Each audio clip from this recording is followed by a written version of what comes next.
What's going on, guys? Welcome to Rants Red Talk, where we discuss the topics you send through to me on Twitter. And first of all, I just want to say big up for all the support. I've raised about £3 grand for mental health due to the boxing fight. I'm guessing you guys have seen the result already. And I'm £250 away from raising 2 grand, which was my target for the homeless. And there's still 7 days to go. So if you haven't donated, anything you can donate is massively appreciated. I'm going to leave the link, the GoFundMe link in the description, guys. I mean, it's going to be up until Sunday, £250 off. So I'm very, very confident we're going to hit that, man. Yeah, it's been fucking sick. So let's just get into it, bruv, because we got a few fight questions. Obviously, it's Red Talk. So we're talking about all things United, but obviously the United stands red.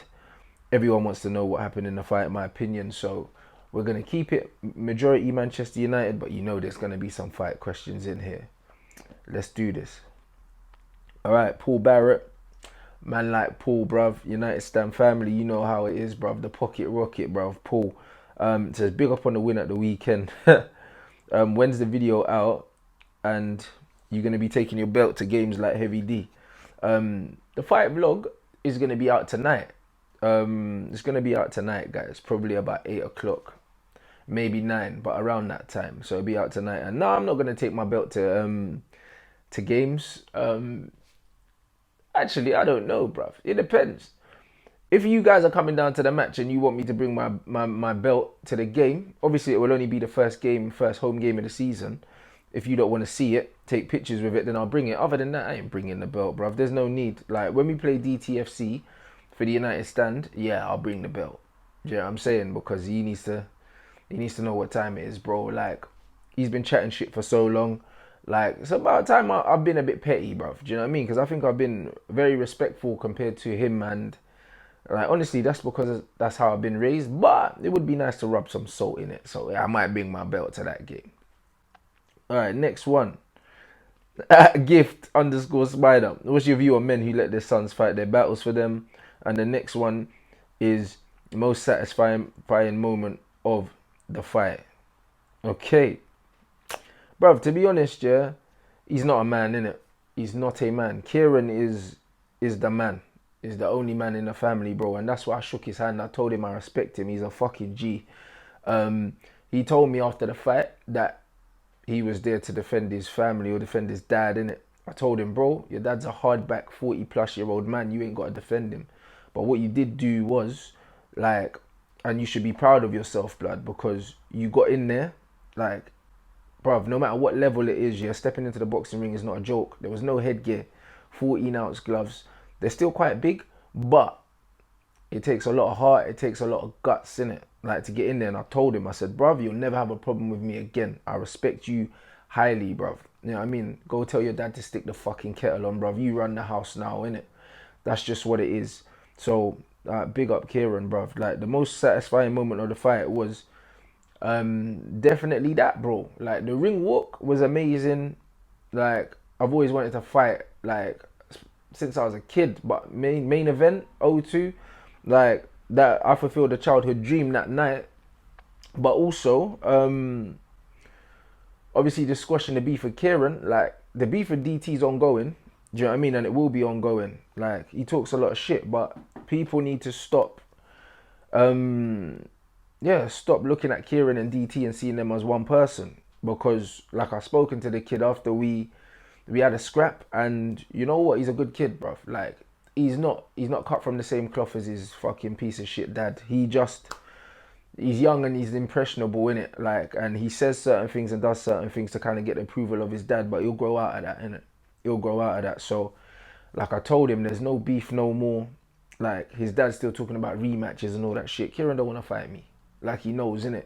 People talking about the age difference. There's a similar age difference between me and DT as the same as me and Kieran, bro. It's not about age. You go around boxing gyms all over the country, there's 18, 19-year-old fighters that have been fighting since they were kids that would rip me apart in the ring, bro. Do you know what I'm saying? I've boxed recreationally for my whole life, but it's been on and off.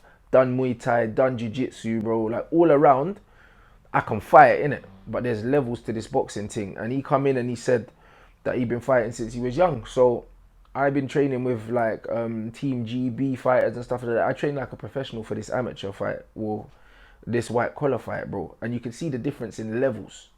It was nothing to do with age. Boxing's a young man's sport. Floyd, Tyson, all these men at 18, 19 were world champions, knocking out 30 plus year old men, beating them up, bro. It wasn't about age, it was about levels. And that's just what it is. So, yeah, the most satisfying moment of the fight was definitely like just squashing the beef, bruv. Like with Kieran, bruv, he knows he's got my respect now anyway. Do you know what I mean? And I would say if he needs me to sort out his dad for him, if his dad chucks it, then he can shout me. But to be fair, he can punch up his dad himself. I'm sure of it. Um, this is the last one about the fight, bruv. How did the W feel, and how did DT? How come DT is medically unfit for you, but has energy and all the smoke for Mark Goldbridge? Well, we all know what that, we all know why that is, innit? And like in my culture, yeah, we got a saying. It says, "Duppy knows who to frighten," innit? And that's just who it is, bro. Like, do you know what I mean? He's got smoke for Mark. When he had a Mark in the arm lock and he was jumping on Mark and going for him, he didn't remember, like, his medical condition wasn't an issue then. It wasn't an issue then, but as soon as it comes to fighting me, it's an issue. The truth is, he knows I'll take him out. And he's all mouth, bro. That's what I call him, Phil Mitchell. He's the Brexit Phil Mitchell, pretend bad man, bro. He's only a bad man in front of the cameras. He knows I'll tuck him in. And that's just all it is, bro. He talked a lot of shit. And to be fair, like, I could have gone in on him a lot worse after the fight. But do you know what I mean? I spent the time chilling with my loved ones, like speaking to Kieran and that. Do you know what I mean? I let him hold the belt after the fight, spoke to him. Do you know what I mean? I shook his hand, gave him a hug. Bro, he's a good kid, innit? Like, so, bro, DT's another kettle of fish, man. He'll get what's coming to him, innit? Like, because I believe that karma's real, bro. Do you know what I mean? All the money I've raised for charity and all of that. All this shit aside, I didn't have to do this, innit? It's something I do every year. And I just feel like that's my purpose, innit? That's my obligation. Well, now I'm in a position to kind of some influence. I want to use it for good, innit? So I'll do that as I can. But yeah, DT can still get knocked out, bro. Do you know what I mean? I'm only human. There's so much shit you can take, man. All right, now let's get into football. It says Masab 09, no, 009 007. Thoughts on Ben Yedder? Yo, we have been linked heavily with Ben Yedder. And I've been like watching videos on him. And obviously he packed us, yeah, a few years ago. But this guy's good, you know. Like, big man ting, yeah. If Ollie really wants him, and for 40 million euros or something, I think it's a brilliant signing. I think we need mobility, we need fluidity. Like I was saying to my boys earlier, when we had York Cole, Sheringham, Solskjaer, none of these guys were elite. I thought like York and Cole were like, they were world class, like, you know, teetering on world class, but they weren't your Andrei Shevchenko, Gabriel Batistuta levels. Do you see what I mean? Your Adriano levels. Do you know what I mean? They weren't that level. The Thierry Henry level. They weren't that level. They were level just below. But these men, collectively, we had quality.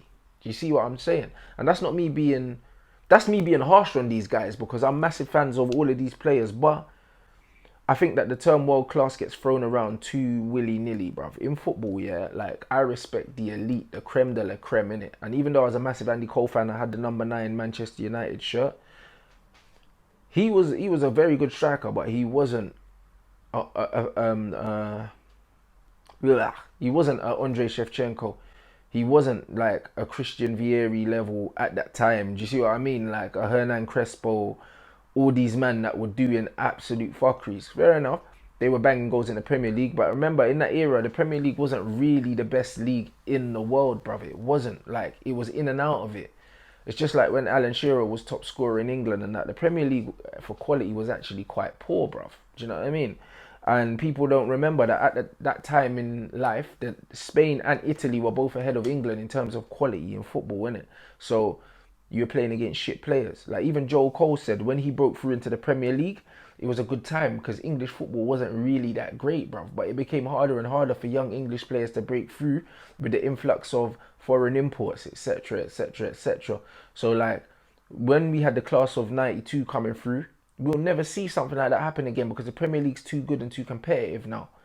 Do you see what I'm saying? So That is not me disrespecting my old heroes. It's not. I'm just being factual.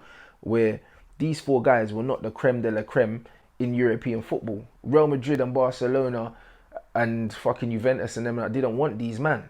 Do you see what I'm saying? So, and the likes of Bayern Munich at the time, they didn't want these man. So what I'm saying is a Ben Yedder is a very good signing because he'll come in, he'll score goals. He's technically very good. He's mobile. And bruv, like he won't command a big salary and he won't command to start week in, week out. He'll be happy to be part of the team, but also we'll be able to alternate him like we alternated Sheringham, Solskjaer, York and all that. It's not about egos, bruv. No egos. We just need players that fit the bill, bruv. And I think that Ben Yedder does that. Let me know what you think in the comments, guys. All right, next one is from Yona M. Zigu or something. It says, should Man United accept a 2-year loan deal and an obligation to buy from Inter for Lukaku, provided I don't see Inter paying 70 mil that the team requires? I think we need to do whatever's possible to get rid of Lukaku for two reasons. One, he's on big wages. Actually, three reasons. One, he's on big wages and he's not good enough. And two, he's made it clear that he wants to leave. Spoken up. He's talked up Conte and all of these things. So he's basically got a foot out the door, innit? So there's no going back for me. There's no going back for me. He's not good enough to be talking that kind of smut and we keep him, bro. He's not a Paul Pogba, bro. So Lukaku came to United. Even though on paper he's got decent numbers, he showed he's not Manchester United level. He's not. Do you know what I mean? So people say, yeah, look at the numbers and yeah, Belgium's top scorer and all that. He's playing in their golden generation and he's the only striker they have available. So he's going to score goals. But Lukaku is poor. He's very poor, innit? Like, he don't have basic fundamentals to be a top level player. So I've said before, who we get rid of is going to be just as important as who we bring in. And I think getting rid of someone like Lukaku is the equivalent of getting rid of someone like a Fellaini, bro. Like, fuck it. Like, do you know what I mean? When you've got these men on the pitch, you have to play a certain way. You can't play into feet with Lukaku because you know that he's not good enough. You can't really play into feet with Fellaini because you know he's not good enough. So you have to play into chest or play into the air for Fellaini. You have to play into the channels for Lukaku because he needs space to get the ball out of his feet, and even then he needs free touches. For us to adapt our style of play and to have a philosophy, an ethos and a clear style of play, we have to get rid of all liabilities. And I think he's a liability. So I'd get rid of Lukaku. However, I do want money for him, bro. Fuck that. United always lose out in the transfer market. We need to get better. Let me know what you think in the comment section, guys. Would you keep him if we can't get the 70 million?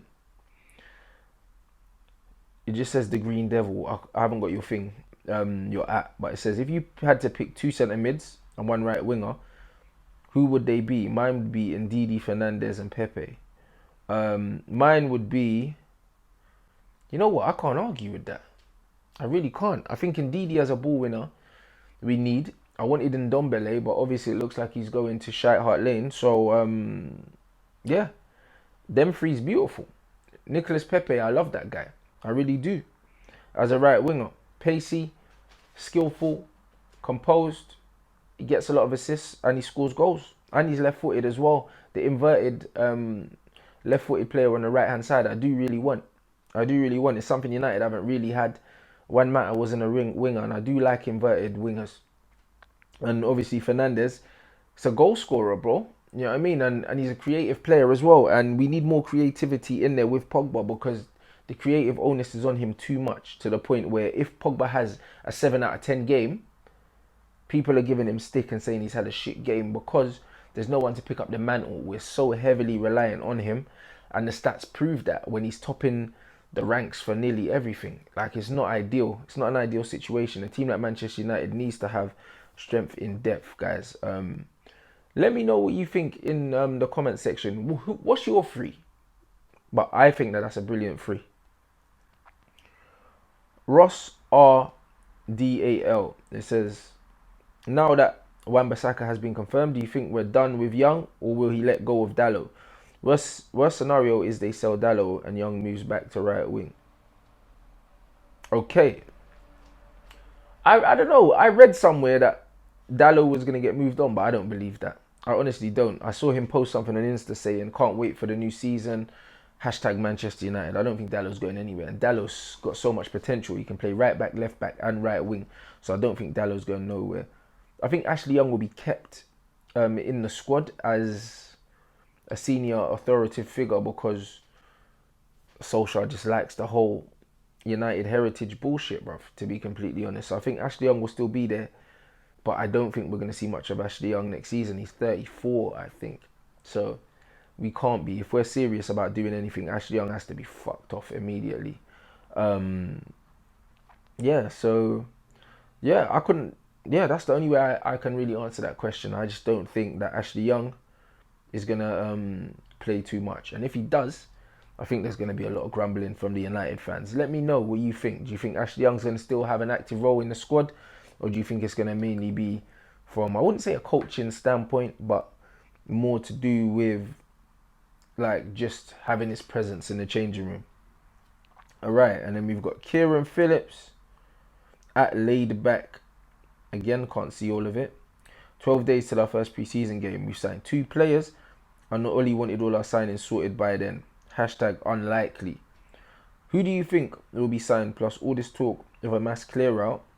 And other than Herrera, we sold no one. With no noise about anyone else going. Yeah, it's a strange one to be honest, but I think what we're going to do is we're going to secure our targets before we let go of players. I think you'll see loads of players go towards the end of the window. I think that's what you see. When you see that even Darmian hasn't been moved on, that's all weird, bruv. Like, I don't even know what's going on, man. But I think Koulibaly's coming in at centre back. Like, I strongly thought that we were going to get Delite.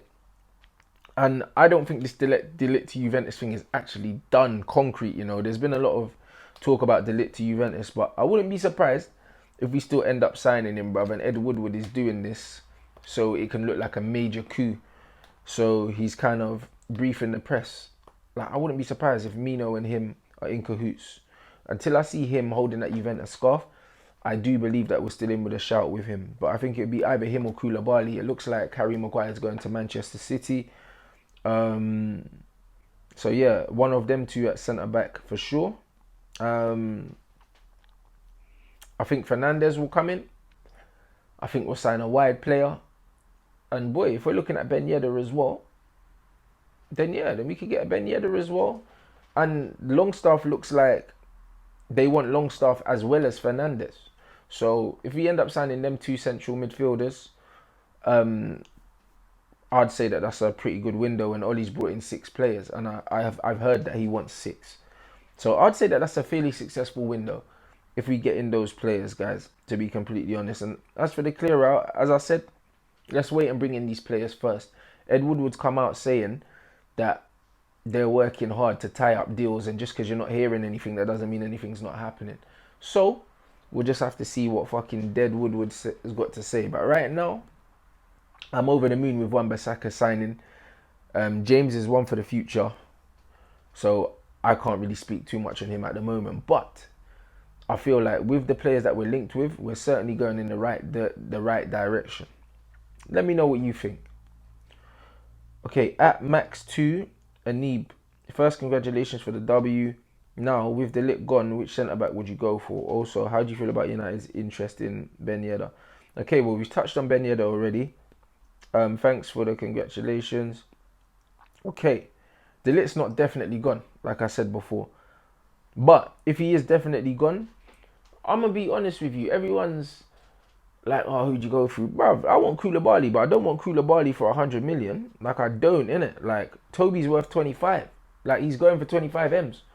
You have to sign Toby out of Alderweireld and then someone else, bruv. I'd sign Toby and then I'd probably cop a young Ruben Diaz next to him, so we got a youngster and a more experienced player. Or I'd cop Toby and then you can still cop Koulibaly, because honestly, guys, 2 solid centre-backs is the difference between us making top 4 next season and this season, even if we didn't sign anyone else. Because our defence let us down, bruv. Like, we leaked over 40 goals or something. That's the most goals we've conceded in, I think, like 30 plus years. It could be more than that. So defence is paramount. It's paramount. So with that in mind, I genuinely think that if we do have the funds, we should go for two centre halves, bruv. Because 25 million is fuck all, bruv. We're gonna pay that for James pretty much. So to get someone like Toby Alderweireld for that, it's an absolute steal. I can't for the life of me understand why we haven't just gone all out to get him, regardless of age. Let me know what you guys think, man. What centre back would you go for if we couldn't get Delit?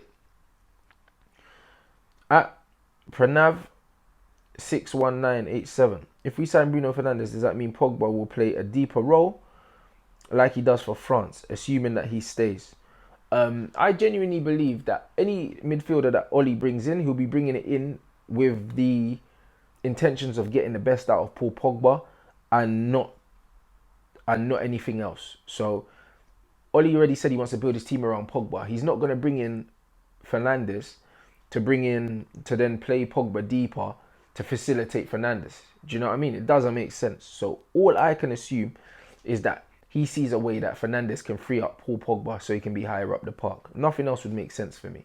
So I'm going to give Oli the benefit of the doubt, even though there is a lot of questions to be asked of him, and I can understand if people aren't completely optimistic with some of Oli's choices or they're quite disillusioned. I know the fan base is split on whether it was a good decision to give him the job or not. But for me, until he fucks up, I'm just going to give man the benefit of the doubt, man. I just have to try and do this optimistic thing, bro. Like, I have to try in it or else it's going to be very unbearable as a United fan. Let me know what you think in the comment section, though, guys. Do you think that Pogba is going to be used further up the pitch? Because he's definitely staying. Or do you feel like he will be used kind of how he was used in France in a more playmaker kind of role, like box-to-box kind of role? But I believe that you lose something with Pogba when you give him that responsibility. I honestly believe that you can play with 2 8s at Manchester United. Like, you can. You don't have to. You really don't need two holding midfielders. At home against 90% of the teams, you can play two attacking players. There's no reason why you cannot. And last but not least, at Just Kuda is really a good option to get Longstaff. I guess that meant, is it really a good option? You can sum up his career in a YouTube video. Bro, for me, Longstaff looks like a baby Carrick, innit? Like, I was pissing around saying, oh, he looks like a Poundland Carrick and that. But bro, he's a good player. I can see exactly what Oli sees in him. I've seen the quotes from Pep Guardiola talking about him. He's cultured.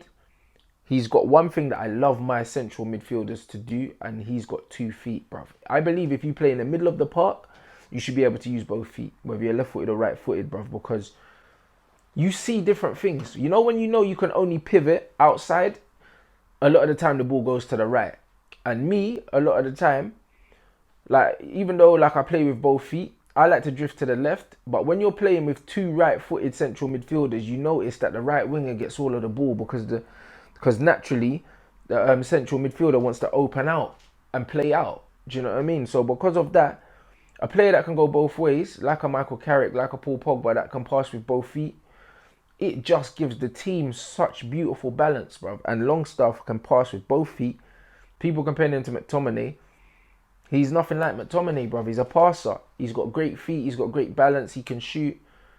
Do you know what I mean? McTominay's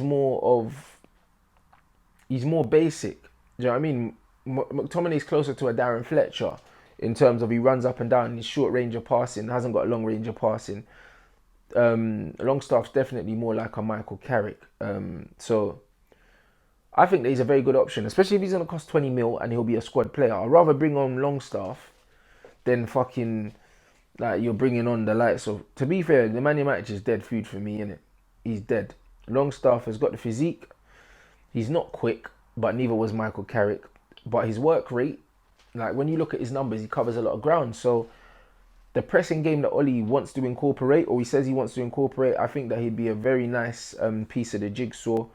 But again, we can't be bringing him in as the solution. Like, he's barely got enough starts, I was going to say caps, starts for Newcastle for us to be already pinning our hopes on this guy. We need to let the likes of him and James come in and be squad players and embed themselves in to the just to be fixtures in the future. But these men should not be starting now. I think James and Longstaff, if you don't buy them now, in 2 years they could potentially cost a lot of money. So it's a very Manchester United forward thinking signing, and I think that's very promising that we're actually building for the future now, instead of bringing in the likes of the Zlatans for the now. Do you know what I mean? Like ready made players. I'm all for bringing in potential as long as there's no pressure attached to these guys. Bring them in, allow them to embed themselves in the whole culture of the club and just work their way into being first team players. Let me know what you think about Longstaff, guys. Obviously, there's not a lot of footage of him as he's relatively a novice in the Premier League, but there's talent there, innit? And also, he's British, so is James, man. And I think it's nice to see young British players being brought in as well because they don't need to adapt. So, yeah, that was your Rants Red Talk. Big up, guys, for all the support, man. I wouldn't say it's been an emotional week. It's been a great week, innit? Like it's been touching. Like the support's been nuts. Obviously, the help with the charity has been amazing as well. Like people came out for me for my fight. People have donated generously, and yeah, like the love is there, man. I'm gonna be on the 8 o'clock show with Mark tomorrow on the United Stand as well, so you can catch me on there. The Flex and Rant show's not back until the start of the season because Flex is heading over to do the pre-season tour. But there's going to be loads of content on this channel for you guys as usual. There'll be at least a couple Rants Red Talks a week. Then when signings are made or whatever, you'll get your Rants React segment as well. It was a bit quieter because I was in fight prep. But now that's over. I'm taking a week off training. Gonna hit some Krispy Kremes today. Enjoy life, bruv. Enjoyment, you know? So big up yourselves. Make sure you smash the like button. Make sure you interact. Get your comments in. I'll go through those. Like, share, subscribe, all of that, guys. And yeah, I'll catch you soon.